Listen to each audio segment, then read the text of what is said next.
From above, Livingston Dam looks solid, a long wall of earth holding back one of the most important water reservoirs in Texas. But satellites watching from space have detected something people on the ground cannot easily see. The dam is moving. One section is sinking, another section is rising. And this dam helps supply drinking water to more than 3 million people in the Houston area, with no simple backup if something goes wrong.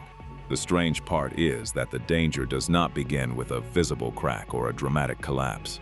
It begins inside the structure, where water, pressure, soil, and time can slowly create a problem that hides until it becomes expensive or impossible to ignore. So how did Texas build its largest single-purpose water supply reservoir? And why is it now showing signs of pulling itself apart? A satellite passing hundreds of miles above Texas picked up something strange on the ground. It was a dam. Livingston Dam sits across the Trinity River, about 70 miles north of Houston. From a distance, it looked like long earth structure holding back a wide reservoir. Water on one side, river on the other, gates in the middle controlling the release. Satellite readings were showing a hidden movement that would be hard to spot from the ground. The dam wasn't steady, it was moving. That detail changed everything. Lake Livingston is one of the most important pieces of water infrastructure in Texas. Its water feeds into the system that helps keep Houston running. That means the problem does not stay at the dam. If the dam becomes unstable, it becomes a question about drinking water, treatment plants, hospitals, homes, and industries that depend on steady supply. And the strange part is that Livingston Dam was not built to hold back floodwater during a storm. It was built for water supply. When the Trinity River rises, water still has to move through the structure. The dam cannot simply store a major surge and wait for the danger to pass. That is where the risk begins. Because the structure Texas built to secure Houston's water future is now being watched for movement that may be happening beneath the surface. But before the satellite warning and the emergency repairs, Houston had a much older problem. It needed water, and it needed a lot of it. In the early 1960s, Houston was growing quickly. More people moved in. More homes meant more water. Industries were expanding, and the city needed a supply that could grow with it. The Trinity River became the answer. The plan was large from the beginning. Build a dam across the river, create a major reservoir, use that stored water to support Houston and other parts of East Texas for decades. The Trinity River Authority and the city of Houston formed the partnership behind the project. Houston would get most of the water rights, while the Trinity River Authority would build, own, and operate the dam and reservoir. The result became Lake Livingston, the largest single-purpose water supply reservoir in Texas. That phrase meant summiting. Single-purpose water supply means the lake was created mainly to store water for use, not to serve as a major flood control project. That choice shaped the entire future of the dam. A flood control dam is designed to hold extra stormwater and release it later. Livingston was different. Its gates follow the behavior of the river. When flow increases, discharge increases too. So the same structure that holds water for Houston also has to pass water when the river becomes violent. That might sound normal, but it means the dam has a difficult job during extreme rainfall. It cannot act like a giant empty bowl waiting to catch a flood. It is already storing water for supply. When heavy rain pushes into the Trinity River basin, the spillway has to manage that energy. The dam was also built across a wide river valley. That made the design choice distinct. A full concrete gravity dam would have been expensive and unnecessary for that kind of area. Engineers went with an earth-filled dam, using compacted soil and rock across most of the structure, with a concrete spillway in the center. Earth-filled dams can be built across wide spaces. They use local material. They are often cheaper than massive concrete structures. For a large reservoir in a broad valley, it was a practical choice. But earth-filled dams have a weakness. They do not always show their problems on the outside. A concrete wall may crack in a way people can see. An earth-filled dam can develop problems inside the body of the structure. Water can find a path through compacted material. Pressure can build slowly. The surface may still look normal while the inside problem grows. That is the hidden part of the Livingston story. Texas was locking Houston's water future behind a long wall of compacted earth, and building that wall meant clearing land, moving families, and reshaping an entire part of East Texas. Construction of the dam began in May 1966, and the work moved fast for a project of this scale.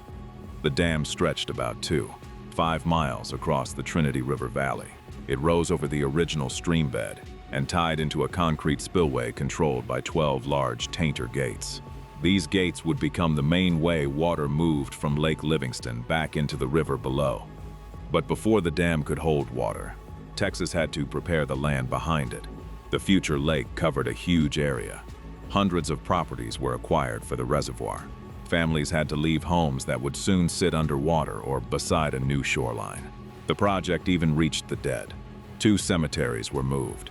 Graves were exhumed and reburied elsewhere. All of that happened before the lake became a lake. The financing was also something else entirely. This was not a federal project paid for by Washington. The Trinity River Authority in Houston financed it through revenue bonds, with the debt expected to be repaid through future water sales. That means the city was betting on its own growth. The more Houston expanded, the more valuable this reservoir became. The dam was completed in August 1969. Water impoundment had already started before the final completion date. By the time Lake Livingston was in service, Houston had gained a major water source. For decades, the system worked, but the structure holding all of this together was still an earth-filled dam. And its first major warning came from a storm. Before the sinking data, Livingston Dam had already shown how exposed it could become when wind and water lined up against it. In September 2005, Hurricane Rita pushed into East Texas. The storm did not need to destroy the dam to reveal a weakness. It only needed to attack its surface protection. Strong winds blew across the length of Lake Livingston. The water built waves that slammed into the upstream face of the dam for hours. That face was protected by riprap, the heavy stone layer placed over the earth embankment to stop waves from eating into the soil. When the storm passed, a long section of that protection had been stripped away. The stones that were supposed to shield the dam had been pulled off. Bare earth sat exposed to the lake. The response had to be fast. The lake level was lowered as an emergency measure. Crews brought in large amounts of limestone and bedding rock. FEMA covered much of the repair cost, and Houston paid the rest.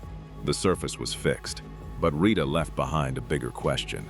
If a storm could strip away protection from the outside, what could years of water pressure, settlement, and internal stress do on the inside? The dam can keep operating while the question grows. And that question returned in 2024 when the Trinity River rose hard enough to push Livingston Dam into emergency status. That time, the warning did not come from waves on the lake. It came from the force of water leaving the dam. The damage was repaired.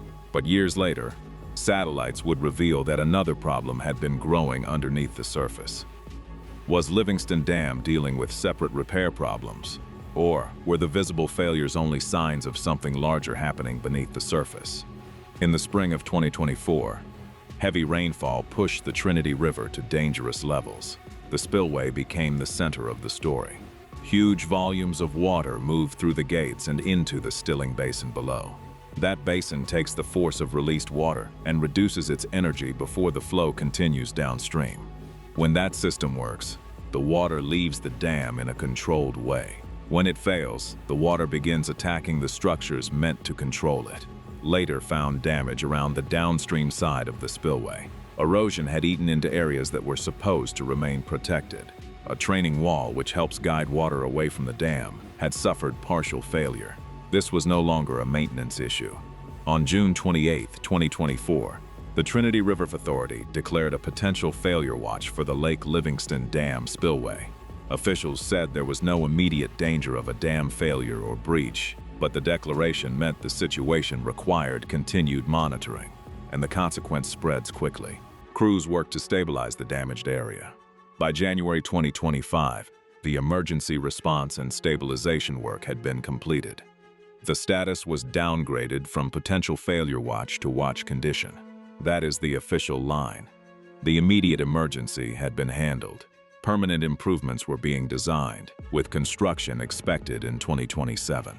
But the timing created a problem, and this is where the story grows larger than one storm. The European Space Agency's Sentinel-1 satellites use radar to measure changes on the ground. The method is called INSAR, and it can detect very small vertical movements over time. This kind of technology does not replace physical inspection.